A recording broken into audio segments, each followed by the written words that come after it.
So now in a recent video I used the LM393 as a comparator. Well, it is a comparator, but as a non-inverting comparator. So when our input was a higher voltage than what we set to the non-inverting pin, or to the inverting pin I mean, when the voltage at the inverting pin was higher than what we set, we had a high output. And then when it was a lower voltage than what we set, we had a low output. So now we're going to do the opposite.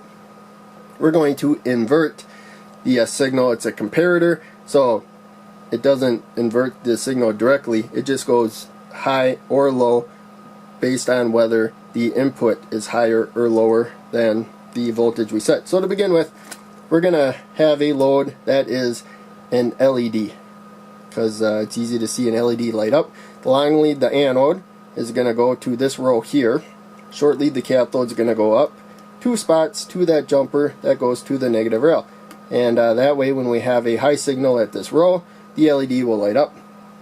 And the reason why I say really at the row instead of the output is because we need to take this resistor here and connect it to a positive rail. This is actually what's going to provide the positive power when the LED lights up.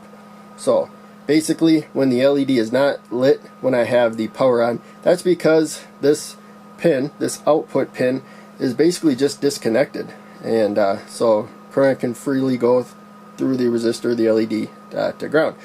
And then when the LED is off, that's because that output pin goes to the negative rail. So it'll be easier to go through the negative rail through the integrated circuit than through the LED. Now, to invert the signal, we're going to send the signal to the inverting input.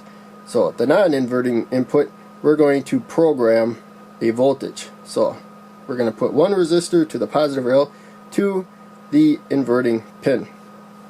To the non-inverting pin, I mean, right there, non-inverting pin. And by the way, there's another comparator on this side. So we have output, inverting input, and non-inverting input. And then here we have output, inverting input, non-inverting input. So they're wired the same, just we have to shift them because we need to power the integrated circuit. And so the VCC positive side of the power supply is up there. Negative side is down there, pin 4, that's pin 8. And there's a wide range of voltages we can use.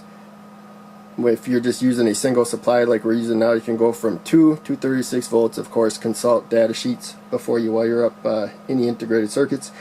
Or you could do 1 positive to 1 negative split supply, or a 18 positive to 18 negative split supply. So in any case, there's a wide range of voltages you can use. That's the main takeaway. So we're going to take another resistor. We have that one to the positive rail. Now we're going to put this one to the negative. I'm just going to tuck it in there.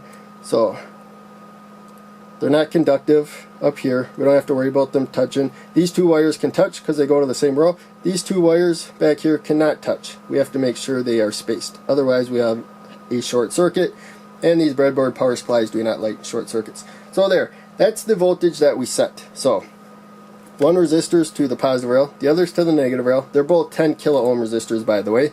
The one protecting the LED is a 1 kilo ohm resistor to limit current. And the output of the comparator here is, according to the data sheet, recommended to not put more than about 16 milliamps of current through it.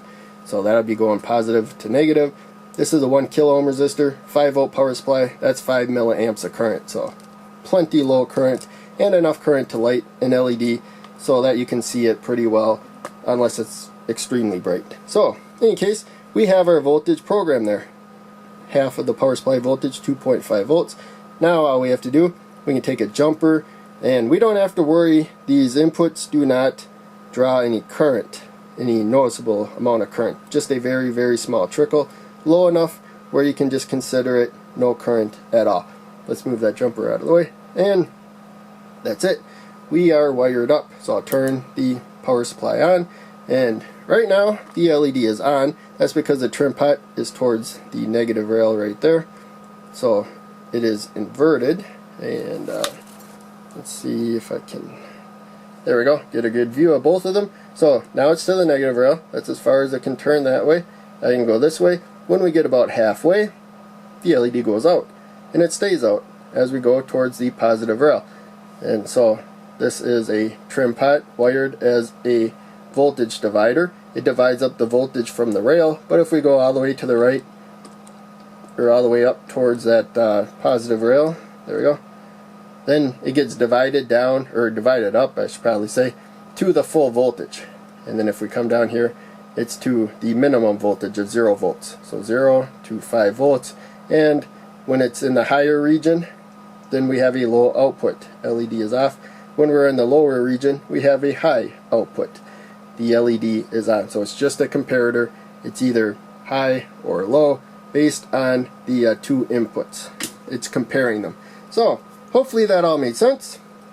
And pretty simple circuit.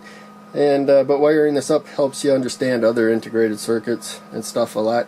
So I thought I would just do some of these quick and easy step-by-step build videos.